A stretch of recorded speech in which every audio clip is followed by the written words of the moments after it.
My wife said, "My parents are coming over, so you need to stay at a hotel. You don't belong in our family photos." I said, "Understood." Then I called the landlord, canceled the lease in my name, and handed her the eviction notice. She called me crying when the power was cut during their visit. Original post: I, 34 male, have spent the last 5 years being the invisible scaffolding of my wife's life. I'm a supply chain manager for a pharmaceutical distributor. My job is literally to make sure things are where they need to be, when they need to be there, without anyone noticing the chaos that happens in between. It's a thankless profession, and apparently, it was excellent training for my marriage to Courtney. 31. Courtney comes from a family that believes aesthetic is a moral imperative. Her parents, Richard and Eleanor, are the kind of people who have white furniture in every room, and actually keep it white. They look at me, a guy who grew up in a row home in Philly, went to a state college and likes to fix his own car, like I'm a smudge on their pristine lens. We live in a luxury apartment complex downtown. Floor-to-ceiling windows, concierge, the works. When we moved in 3 years ago, Courtney's credit was in the toilet because she tried to launch a curated lifestyle box subscription service that failed spectacularly. Richard, her father, refused to co-sign the lease. He gave me a lecture over a scotch I paid for about how struggle builds character and that he wasn't going to bail her out. So the lease is in my name, just mine. The utilities are in my name. The renter's insurance is in my name. Courtney pays for her personal expenses and the lease on her Audi, which Richard did co-sign for, hypocritically. But the roof over our heads is legally my responsibility. The event happened earlier this week. I came home after a 12-hour shift dealing with a logistics nightmare involving refrigerated trucks in the Midwest. I was exhausted. I walked in, dropped my keys, and saw Courtney arranging hydrangeas in the foyer. "Mom and Dad are coming this weekend," she said, not looking up from the flowers. "I know," I said. "I bought that gin Eleanor likes, and I booked a reservation at the steakhouse Richard tolerates." She finally looked at me. It wasn't a look of gratitude. It was a look of calculation. She was sizing me up and I was coming up short. "Actually," she said, wiping her hands on a linen towel, "we need to talk about the logistics. I think it would be better if you stayed at a hotel for the weekend." I blinked. My brain was still processing shipping manifests, so I assumed I misheard. "What?" "The hotel," she repeated, slower this time, as if speaking to a child. "The Marriott is nice. Or the Kimpton, just for 3 nights. "Why am I being exiled from my own apartment?" "Because we're doing the official family portraits," she said, gesturing vaguely to the living room. "For the holiday cards and the dynasty wall. Eleanor wants to recreate the photos from when we were kids. Just the core 4. Me, Mom, Dad, and Morgan, her younger sister." "Okay," I said, feeling a cold knot tighten in my stomach. "I can step out for a few hours while you take photos. I don't need to sleep at a hotel." "It's not just the photos, Jason," she sighed, the exasperation leaking out. "It's the vibe.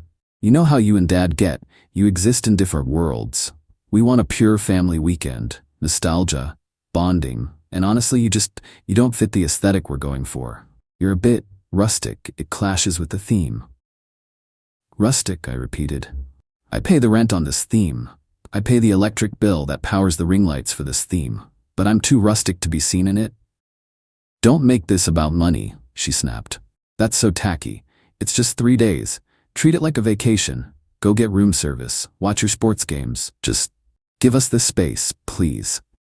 "So to be clear," I said, keeping my voice dead level, "you want me to leave my home, which I pay for, so you can pretend I don't exist for a photo op?" "You're not leaving," she said, rolling her eyes. "You're just pausing. You're still my husband, just not for this weekend." I looked at her. I looked at the apartment I had worked double shifts to afford. I looked at the woman I had supported through 3 failed entrepreneurial ventures. The anger didn't hit me like a wave. It hit me like a glacier. Slow, heavy, permanent. "Understood," I said. She beamed. "Thank you. I knew you'd get it. Oh, and can you make sure the guest bath is fully stocked before you go? Mom hates running out of towels." I walked into the bedroom. I didn't pack a bag for the weekend. I packed my life. I waited until she went to her Pilates class the next morning. I called the leasing office. I have a good relationship with the property manager, Marcus. Wait, no, Marcus. Let's go with Dave. Dave likes me because I don't complain about noise and I pay rent 3 days early. Hey Dave, I said. I need to exercise the immediate termination clause in my lease. Everything okay, Jason? Dave asked. Personal emergency. I'm willing to pay the break fee. 2 months, rent, right? Yeah, that's the contract, but you have to surrender possession immediately. Keys turned in, place vacant of your property. Consider it done by tomorrow morning, I said. It cost me $6,000 to break that lease. I wrote the check without a flinch. It was the price of freedom. I spent the rest of the day moving. I hired a same-day moving crew. Logistics is my specialty, remember? I had them pack my office, my clothes, my electronics, my kitchen gadgets, and the furniture I had purchased before the marriage, which was most of the good stuff. I moved it all into a storage unit. By the time Courtney got home, the apartment looked curated, minimalist, because half the stuff was gone. She didn't even notice. She was too busy on the phone with her sister discussing color palettes. The next morning, the day of the visit, I woke up before her. I put the keys on the kitchen counter. Next to the keys, I left a large manila envelope. Inside was the receipt for the lease termination fee and the official notice of surrender of premises. I also logged into the utility portal on my phone. Electric, stop service. Date today. Internet, stop service. Date today. Gas, stop service. Date today. Our building has smart meters. They don't need to send a guy out. They can kill the juice remotely. I scheduled it for mid-morning, just enough time for the in-laws to arrive and get settled. I left a note on top of the envelope. Since I don't fit the aesthetic of this family, I've decided to remove myself entirely. The lease is terminated. The utilities are canceled. The apartment is legally vacant as of this morning. Enjoy the natural light for your photos. The rustic husband. I walked out the door. I didn't look back.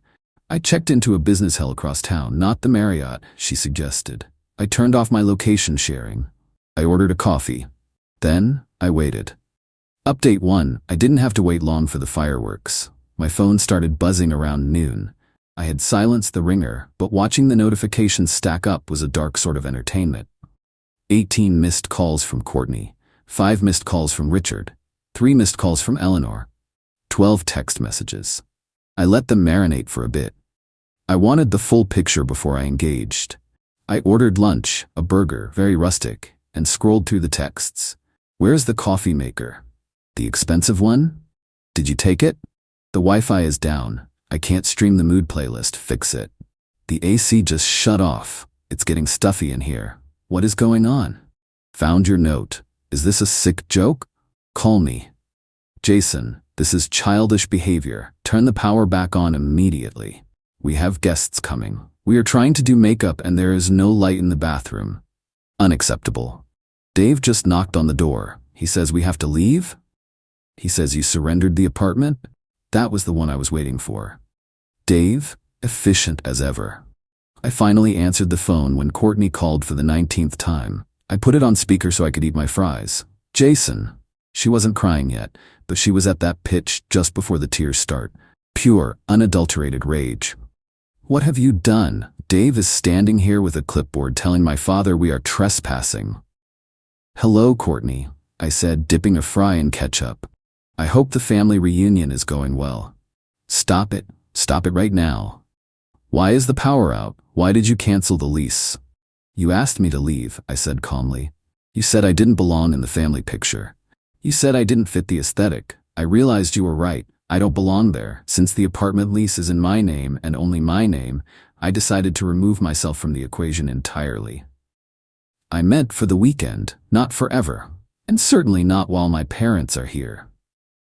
You can't have it both ways, I said. You can't treat me like a wallet that pays for your stage sets and then kick me off the stage when the curtain goes up. I paid the break fee. I'm out. Legally, that apartment is back in the possession of the management company. But where are we supposed to go? She shrieked. We have the photographer coming in an hour. We have outfits. I hear the Marriott is nice, I said. Or maybe Richard can use some of that character-building wisdom to figure out a solution. He's a smart guy. He is threatening to sue you. He's screaming at Dave. Let me talk to Dave, I said. There was a shuffling noise and then Dave's voice came on the line. He sounded tired. Hey Jason, I've got a situation here. Mr. Hawthorne is refusing to vacate. He says he has tenant rights. He's not a tenant, Dave. You have the lease. You have the termination receipt. He's a guest of a tenant who no longer resides there. And the power is out because the account holder, me, closed the account. Yeah, that's what I told him, Dave sighed. Look, the liability here is a nightmare. No lights, no insurance on the unit anymore. I'm gonna have to call PD if they don't move. I can't have squatters in a dark unit. Do what you have to do, Dave. I'm sorry for the hassle. Not your fault, man. Enjoy your freedom. I hung up. About 2 hours later, I got a text from a neighbor I'm friendly with. Let's call him Mike. Mike sent a video. It showed the Hawthorne clan standing on the sidewalk in front of the building. It was a hot day, unseasonably warm for the season. Courtney was sitting on a pile of Louis Vuitton luggage, weeping into her hands. Eleanor was fanning herself with a clutch purse, looking like she smelled something rotting. Richard was red-faced, yelling at a police officer who looked entirely unimpressed. And the best part? The photographer, a guy with a massive camera rig, was packing his gear into his hatchback, clearly bailing on the gig because there was nowhere to shoot. I zoomed in on the video. The aesthetic was definitely ruined. That night, I received an email from Richard. Subject: demand for reimbursement. Jason, your stunt today was reprehensible. You have humiliated my daughter and inconvenienced my wife. We have checked into the Four Seasons. I expect you to reimburse me for the cost of 2 suites for 3 nights, plus the photographer's cancellation fee. The total is $5,800. Send the wire immediately, or I will involve my legal team. I replied, Richard, I did not book the Four Seasons.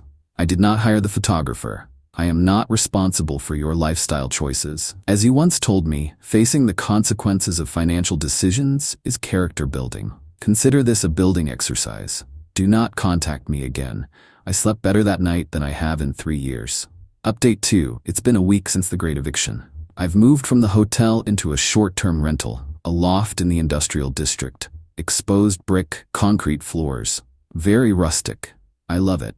The silence from Courtney lasted exactly 24 hours after the sidewalk incident. Then, the panic set in. She realized that without the apartment and without my income, she is effectively homeless and broke. Remember, her job is being a freelance brand consultant for startups that pay her in exposure and product samples. She started blowing up my phone with alternating strategies. First came the guilt. Courtney, I can't believe you threw away our marriage over a photo. You're so fragile. If you really loved me, you would have understood that families are complicated.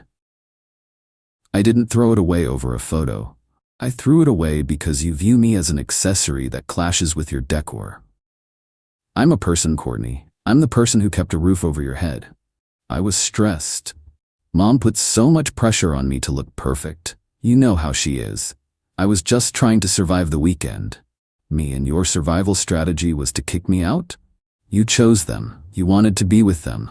Now you are. Then came the bargaining. Okay. Look, Dad is willing to forgive the hotel bill if you apologize and sign a new lease. We can find a different apartment. Maybe something with 2 bathrooms? He says he might even co-sign this time, but you pay. I actually laughed out loud at that one. The audacity is truly a renewable resource for these people. Me, no. Then the dirty tricks began. I went to work on Tuesday. I got called into the VP's office. Apparently, someone had filed an anonymous ethics complaint claiming I was embezzling company funds to pay for luxury hotels and secret apartments. They had sent a tip to the audit line. Fortunately, my boss knows me. He knows I'm the guy who flags a 50-cent discrepancy in shipping costs. We got this complaint, the VP said, sliding a paper across the desk. It's oddly specific about your housing situation. My father-in-law is upset that I left his daughter, I said. I'm going through a divorce. I can show you my bank statements. The lease break fee, the hotel, the new rental, it all came from my savings. I pulled up my banking app right there. The VP glanced at it. Okay. Looks like personal drama. Keep it out of the office, Jason. I'm trying, I said. Also, the VP added, the complaint came from an email address, or Hawthorne Business. Not very anonymous. Richard isn't as smart as he thinks he is. The next day, Courtney tried to access our joint savings account. Now, full disclosure, I had a separate savings account she didn't know about. the character building fund, but we did have a joint checking account for household expenses. I had drained my contribution to that account the day I left. I left her contribution there, about $400. She tried to transfer $5,000 out of it to pay off her credit card bill. The transfer failed. She sent me a text that was just a string of flame emojis. "You stole my money." Me. I took my paycheck back. "The money in there is what you deposited. Spend it wisely." Then the social media assault started. Morgan, the younger sister, posted a TikTok. Of course she did. She sat in her car, crying fake tears, telling a story about how her abusive brother-in-law abandoned her sister on the streets with literally nothing, just to be spiteful. She didn't mention the eviction notice. She didn't mention the request for me to leave. She framed it as I just snapped and locked them out. She named me, first name and last initial. If anyone knows Jason in logistics, watch out, he's a monster. I didn't engage in the comments. I did something better. I hired a lawyer. Let's call her Sarah. No wait, user said no Sarah. Let's call her Ms. Vance. Ms. Vance is a shark in a silk suit. I showed her the TikTok. I showed her the lease termination. I showed her the texts where Courtney asked me to leave. Miss Vance sent a cease and desist letter to Morgan, Richard, and Courtney. It was a thing of beauty. It outlined the timeline, the legal right to terminate the lease, and the defamation occurring online. It demanded the video be taken down immediately, or we would sue for damages to my professional reputation. It also noted that since Richard had filed a false ethics complaint at my work, which is tortious interference, we were prepared to drag that into court too. The video was down in an hour, but the real escalation happened yesterday. I went to my storage unit to grab a few boxes of winter clothes. My code didn't work. I went to the front desk. The manager looked at his computer. Mr. My last name, your wife was here yesterday. She had the spare key and the access code. She said you guys were consolidating units. My blood ran cold. I had forgotten she had a picture of my master password list in her emergency file on her phone. What did she take? She had a moving truck. She took a lot. Furniture, boxes. I raced to the Hawthorne's current location. They are staying at a rented Airbnb now, having been kicked out of the Four Seasons because Richard started arguing about the bill there too. I saw the moving truck in the driveway. They were unloading my furniture, my leather armchair, my vintage turntable, my collection of first edition sci-fi novels. They were trying to set up the Airbnb with my stuff. I didn't scream. I didn't make a scene. I called the police. "I'd like to report a theft," I said. "I have the receipts for the items, the storage unit contract in my name, and witnesses." When the cops arrived, it was humiliating for them. Courtney tried to claim it was marital property. I pulled up the receipts. Most of these items were purchased before the marriage. "That turntable is from 2015, I told the officer. "We met in 2019. It's not marital property, it's mine." The officer looked at Richard, who was holding my speakers. "Sir, put the speakers down. Unless you have a receipt, this is theft." They had to load everything back onto the truck. I watched from my car. Courtney stood in the driveway, screaming that I was petty. "It's just stuff, Jason.